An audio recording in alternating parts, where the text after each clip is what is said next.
जय मसीह की, praise the Lord. Divine wisdom two channel में आपका स्वागत है। मैं हूं अंजलि मंडल। आशा करती हूँ कि प्रभु की कृपा से आप लोग सभी स्वस्थ हैं और सुरक्षित हैं। प्रभु आपको और आपके परिवार को आशीष दे। प्रभु की कृपा आप सभी पर हमेशा बनी रहे, यही दुआ करते हैं। आमीन। साथियों, नया साल, नई उमंग, नई आशा लेकर हम पुराने समय को, बीते हुए समय को पीछे छोड़ते हुए आगे बढ़ रहे हैं। और कुछ घटनाएं, कुछ खट्टी मीठी यादें तो हमें याद रह ही जाता है। और हमने जो भी कर्म किए हैं उसका परिणाम भी हमें मिल रहा है, चाहे वो अच्छा हो या बुरा। और जो भी गलतियां हमसे हो गई है उसके लिए हम प्रभु से क्षमा मांगे और उस गलतियों से हम सबक सीख लें। ताकि जब तक हम अपनी गलतियों के लिए क्षमा नहीं मांगते और उस गलतियों से नहीं सीखते, तब तक वही गलतियां हम बार बार करते रहते हैं। इसलिए जल्द से जल्द इस गलतियों से हमें सबक सीख लेना है और उससे बाहर आ जाना है। ऐसे तो प्रभु हमारी रक्षा करते हैं। हर परेशानियों में, हर समस्याओं में प्रभु हमें उससे बाहर निकालते हैं, हमें उद्धार करते हैं, हमारे परेशानियों को वो दूर करते हैं। प्रभु अपने भक्तों की रक्षा करते हैं। हाँ साथियों, इस दिसंबर में हम और हमारे परिवार सह हम कलकत्ता गए थे क्रिसमस और नया साल मनाने के लिए। और हमने बड़े ही धूमधाम से क्रिसमस और नया साल वहाँ मनाया। मगर इस दौरान 30 दिसंबर को हमारे घर में चोर ताला और लॉकर तोड़कर घर के अंदर रात 2 बजे घुस गए। और वे घर में आते ही हमारे जो अलमारी है, कबर्ड है, उस सब का लॉकर तोड़ा और सारे सामान यहाँ वहाँ बिखार के रख दिया। सारा सामान बिखरा हुआ पड़ा था। और सच कहे तो चोर ने ज्यादा कुछ नहीं लिया, मामूली सा नुकसान हुआ है। मगर चाहता तो चोर बहुत कुछ चुरा कर लेकर जा सकता था, मगर उसने ऐसा नहीं किया। फिर आश्चर्य की बात ये है साथियों, जब उसने हमारा कबाड़ का ड्रॉयर खोला और वहाँ के सामने ही एक बॉक्स में गोल्ड ज्वेलरी रखा हुआ था, जो उसे दिखाई नहीं दिया। उसे वो दिखाई नहीं दिया, बल्कि दूसरे ड्रॉयर में जो नकली ज्वेलरी थे उस सब कुछ वो उठाकर लेकर गया। साथियों, ये तो चोर भी चकरा गया। सच कहूं तो चोर को वो दिखाई नहीं दिया, ये कोई आश्चर्य से कम नहीं है। अगर वो सब कुछ लेकर जाते तो कितना नुकसान हो जाता था, मगर चोर वो सब कुछ देखा ही नहीं उसको। ये कैसे हो सकता है? ये चमत्कार से कम नहीं है। इसलिए हम प्रभु को धन्यवाद देते हैं, प्रभु की शुक्रिया अदा करते हैं। प्रभु अपने बंदों की रक्षा करते हैं, उन्हें सुरक्षित हमेशा रखते हैं। साथियों, जब हम घर आए तो हमें घर का परिस्थिति देखकर, सब कुछ देखकर ऐसा लग रहा था कि कोई तो है जो हमारे घर को रक्षा कर रहा था। और वो और कोई नहीं, हमारे प्रभु यीशु मसीह। वो हमारे घर को रक्षा कर रहे थे। उन्होंने प्रार्थना घर तक नहीं छोड़ा जहाँ बैठकर मैं वीडियो बना रही हूँ। वहाँ सब ड्रॉयर, सब कुछ वो लोग खोला था, निकाला था सामान। और साथियों, वो चोर घर में आकर चकरा गया, अंधा हो गया और हमारा कोई सामान वो लेकर जा नहीं पाया। और ये चमत्कार है। प्रभु यीशु को इसलिए धन्यवाद देते हैं। शाम 91 में कहते हैं ना कि प्रभु तुम्हारे घर को रक्षा करेगा, तुम्हें ठोकर लगने नहीं देगा, तुम्हें हमेशा सुरक्षित रखेगा और हर बुराइयों से तुम्हें बचाएगा। और साथियों, हम पढ़ते हैं बाइबल इस विषय में हमें क्या कहते हैं कि प्रभु अपने भक्तों की रक्षा करते हैं। स्तोत्र ग्रंथ 91:14-15 पद में प्रभु कहता है, वो मेरा भक्त है, वो मेरा भक्त है, इसलिए मैं उसका उद्धार करूँगा। वो मेरा नाम जानता है, इसलिए मैं उसकी रक्षा करूँगा। यदि वो मेरी दुहाई देगा यानी प्रार्थना करेगा, तो मैं उसकी सुनूंगा। मैं संकट में उसका साथ दूंगा। मैं उसका उद्धार कर उसे महिमान्वित करूंगा।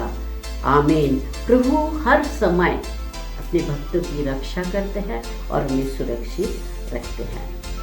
साथियों, हमें एक ख्रिस्ती होने के नाते सिर्फ प्रार्थना, सिर्फ भक्ति नहीं, बल्कि हमें एक ख्रिस्ती होने के नाते हमें हर दिन अव्यक्तिगत कार्य कुछ ना कुछ करना ही चाहिए। अव्यक्तिगत कार्य यानी अगर आप किसी के लिए प्रार्थना करते हैं तो ये भी बहुत ही महत्वपूर्ण है, ये भी अव्यक्तिगत कार्य है।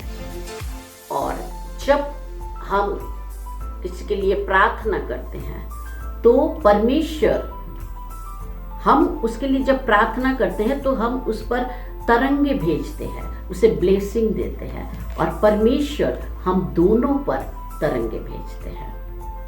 उसी तरह जब हम किसी से कोई चीज़ लेन देन करते हैं या व्यवहार करते हैं, तभी भी परमेश्वर तरंगे भेजते हैं और हम दोनों को आशीर्वादित करते हैं। साथियों, ये एक बात है कि जब हम किसी को सहायता करते हैं, मदद करते हैं, कुछ देते हैं, तो तरंगे प्रभावित होने लगता है।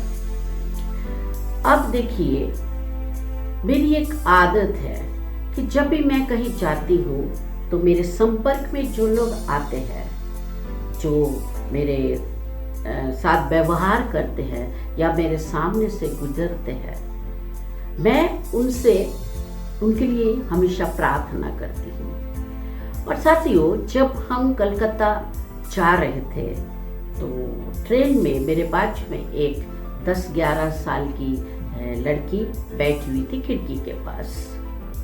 वो नॉर्मल नहीं थी, बाकी बच्चों की तरह नॉर्मल या स्वाभाविक नहीं थी।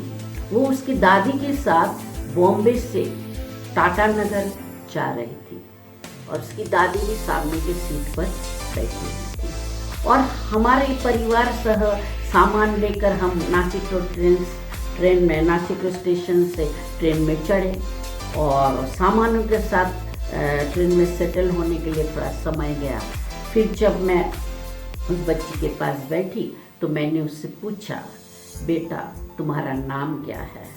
तो वो नीचे की तरफ देखते हुए, शर्माते हुए कोई जवाब नहीं दिया, मुस्कुराती रही। तो उसकी दादी ने कहा कि वो जल्दी किसी से बात नहीं करती। अभी मैंने उसके लिए उसके कंधे पर हाथ रखा और उसके लिए प्रार्थना किया और ये बात उसकी दादी समझ गई। उसकी दादी कहने लगी कि हम बॉम्बे कल्याण में रहते हैं और वहाँ से हर फर्स्ट फ्राइडे हम इसको ताबोर आश्रम में प्रार्थना के लिए लेके जाते हैं और इसकी दवाइयाँ भी चल रही हैं। तो 2 दिन तक वो बच्ची मेरे साथ हंसते खेलते घुल मिल गई थी। और जब टाटा नगर आया, वो अपनी दादी के साथ ट्रेन से उतरने वाली थी और वो मेरे पास आई। 2 दिन तक उसने मेरे साथ बात नहीं की, मगर ट्रेन से उतरने से पहले वो मेरे गले मिली और मुझे कहा, मेरा नाम अलका है। वो अपनी दादी के साथ ट्रेन से नीचे उतर गई और जाने से पहले भी उसने एक बार मुस्कुराते हुए मेरी तरफ मुड़कर देखा। मैंने उसे बाय किया और फिर उसके लिए प्रार्थना की कि प्रभु उसे चंगाई दे, जल्द से जल्द वो ठीक हो जाए। और दोस्तों, मुझे विश्वास है कि वो जल्दी ठीक हो जाएगी। और जब भी हम किसी के लिए कुछ करते हैं तो हमेशा याद रखना कि परमेश्वर हमें आशीष देते हैं। अभी कुछ दिनों की बात है, सुबह मॉर्निंग वॉक करते समय मुझे रास्ते में 10 रुपए का एक कॉइन मिला। मैंने उसे उठा लिया। घर में आकर मैंने उस 10 रुपए को अपने पर्स के किसी जेब में रख दिया। और कुछ दिन बाद मैं और मेरा बेटा लियो कार से कहीं जा रहे थे और हमारी कार एक सिग्नल पर आकर रुक गई और मैंने देखा उस सिग्नल पर एक बूढ़ी माँ हाथ में पेन और ईयरबड लेकर बेच रही थी। उसे देखकर मुझे अपनी माँ याद आ गई। मैंने अपने पर्स में हाथ डाला और मेरे हाथ वो 10 रुपए आया और मैंने उसके हाथ पे रख दिया। मैं उससे कुछ खरीदूं उसके पहले ही सिग्नल छूट गई। मैं तो उससे कुछ खरीद नहीं पाई, मगर उस माँ ने हाथ उठाकर मुस्कुराते हुए मेरे लिए दुआ किया, मुझे आशीर्वाद दी। मुझे बहुत अच्छा लगा। मैंने अपने बेटे से कहा कि लियो, ये 10 रुपये मुझे रास्ते में मिला था, वही मैंने उसको दे दिया। और लियो कहता है कि माँ, ये जिसके पास जाना था चला गया। मगर मैंने उससे कहा कि लियो, इससे भी एक बहुत ही महत्वपूर्ण बात है जो हमें पता होना चाहिए। देख, मैंने उसको दिया 10 रुपये का कॉइन और उसने उसके बदले में मुझे दुआएं दी और परमेश्वर ने हम दोनों पर तरंगे भेजी हैं। परमेश्वर ने हम दोनों को आशीष दी है। देख, ये 10 रुपये कई गुना बढ़कर मेरे पास आने वाला है और ये माई का भी भला हो जाएगा। और साथियों, ये दिसंबर महीना की बात है और आप यकीन नहीं मानेंगे, जनवरी महीने में मेरे हाथ में 10 लाख रुपए आया। तब मैं ये सोच रही थी कि काश मैं उस माई को और भी दे पाती। और मैंने उस 10 लाख में और पैसा डाला और एक प्लॉट खरीद लिया, जमीन खरीदा। और मुझे विश्वास है कि आने वाले समय में वो जमीन मुझे कई गुना लौटाएगा। साथियों, कहने का मतलब ये नहीं है कि आप किसी को दान नहीं देते, दान धर्म नहीं करते, वो बात नहीं है। आप कहेंगे कि ये कैसे हो सकता है, 10 रुपये तो दिया, हम तो 100 रुपये देते, 1000 रुपये देते, कहीं हमें तो ऐसा नहीं मिलता। साथियों, बात वो नहीं है। पहले भी मेरी सोच वैसा ही था कि पैसा दिया, इतना दिया, उतना दिया, वो बात नहीं है। जब भी हम किसी को देते हैं तो हमारे अंदर फीलिंग कैसे आती है, हम उस परमेश्वर की तरंग को महसूस करते हैं या नहीं। अगर हम उस तरंग को महसूस नहीं करते, फिर हमारे पास वो कैसे लौटेगा। हमें उस तरंग को महसूस करना है। देखिए, कई बार ऐसा होता है कि किसी के सामने जब कोई भिखारी आ जाता है, उसके गंदे कपड़े और उसे देखकर लोग अपने नाक में हाथ रखते हैं और जेब से 100 रुपये का नोट निकाल कर जल्दी से दे देते हैं कि बाबा ले और यहाँ से जा। तो ऐसे में कैसे तरंग पास होता है, परमेश्वर कैसे आशीर्वादित करता है। तो ये जो है, हमें जब भी हम करें तो होश पूर्वक करें, होश पूर्वक करें। जब भी हम किसी से कोई लेन देन करते हैं, कोई व्यवहार करते हैं या किसी के लिए प्रार्थना करते हैं, तो हमारे ऊपर परमेश्वर का तरंग बरसता है, आशीर्वाद बरसता है। वैसा ही जब हम किसी के साथ किसी को देखकर मुस्कुराते हैं या उसे देखकर हमारे अंदर नफरत या जलन पैदा होता है, तो उसका असर भी सामने वाले पर पड़ता है और उसका भी तरंगे पास होता है। इसलिए हमेशा हम जब दूसरे से व्यवहार करते हैं तो हमें एक बात ध्यान में रखना चाहिए कि सामने वाले के साथ हम किस तरह पेश आते हैं। साथियों, जब हम किसी से प्रेम करते हैं, किसी की मदद करते हैं, किसी के प्रति सहानुभूतिशील होते हैं, तब ये ब्रह्मांड में एक शक्तिशाली तरंग उत्पन्न होता है, जागृत हो जाता है, जो हमारे लिए काम करता है और ईश्वर हमें आशीष देते हैं। उस समय हम जो चाहते हैं, जो मांगते हैं, वो परमेश्वर हमें देता है। तो इसलिए जब भी आप किसी को दें, दिल खोल कर दें, कंजूसी ना करें। इस विषय में बाइबल हमें क्या कहता है, हम पढ़ते हैं सुक्ति ग्रंथ 11 अध्याय 24 से 25 पद में। प्रभु 11 चैप्टर वर्स 24 to 25। जो उदारता से